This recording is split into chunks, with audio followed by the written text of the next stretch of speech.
कोशिश कर रही हूँ उनके बगैर जीने की, कोशिश कर रही हूँ उनके बगैर जीने की। अगर जिंदा रही तो इतिहास बन जाऊंगी, मर गई तो लाश। जे वादा कइल समझिए के वो मोरे के कगार पे छोड़ गए।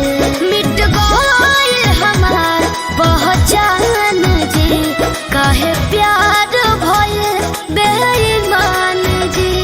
बता देना ए भगवान जी, काहे प्यार भइल बेईमान जी।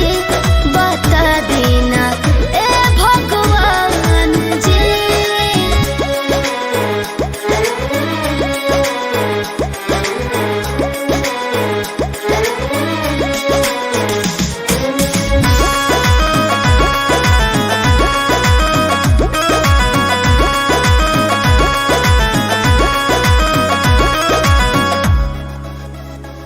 दिल माने नाही मनोलोप, मन से मन में जुदा भइले।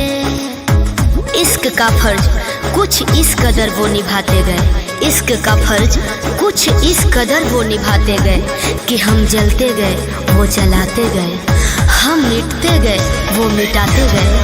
काहे थमता सांस से पी के गलती